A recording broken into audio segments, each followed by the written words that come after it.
Пытались разобраться, но это нереально. Найти жулика нереально. В Садовом товариществе «Энергетик» проблема электроснабжения, а вернее долги за него. Как видно из документов, еще весной на общем собрании садоводов вопрос решили. Отключить подачу энергии на зимний период с 1 ноября по 1 апреля. Нам не надо содержать будет электрика. Нам не надо будет оплачивать вот эти долги. Однако такой выход из ситуации устроил не всех. Ряд домов капитальный, здесь семьи с детьми живут постоянно. Кто-то прописан, это его единственное жилье. Я взяла в ипотеку дом, построила его.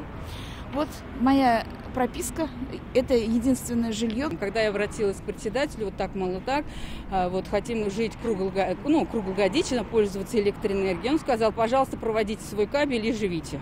У нас загвоздка сейчас идет в долгах. Постоянных жителей готовы перевести на индивидуальный учет, но сначала их просят расплатиться по долгам. Общий долг товарищества перевалил за 100 000 рублей. Эту сумму руководство СНТ распределило между садоводами пропорционально их потреблению. Однако такой метод расчета вызвал вопросы у некоторых садоводов. Долги он нам не обосновывает. Почему? В смысле, как не обоснован? Вот все бумаги. Откуда все-таки эти 4800 взялись? Вы можете сказать, откуда 4800?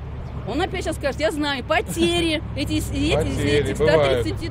Технологические и коммерческие. Чтобы прояснить ситуацию, найти выход из нее, мы обратились в Союз садоводов Татарстана. Здесь подтвердили, по постановлению правительства страны на отключение имеют право. Отключать можно, если есть долги за электроэнергию и за потери. Как объясняют, потери электроэнергии неизбежно происходят во всех товариществах. Сказывается как качество проводов, трансформаторов, так и банальное воровство.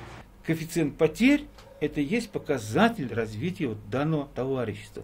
Если он у них маленький, ну, например, 0,1%, то тогда в этом случае садоводческое товарищество на уровне, на высоком находится. Если коэффициент потерь под 50% проходит, ну, тогда это значит, что там все плохо. Садоводам «Энергетика» готовы подсказать, как лучше наладить свои дела, пока же они судятся. Суд авиастроительного района просьбу отменить решение собрания отклонил.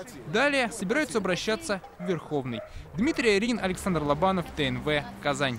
Смотрите все новости дня, программы и фильмы в наилучшем качестве на YouTube-канале ТНВ. Подписывайтесь.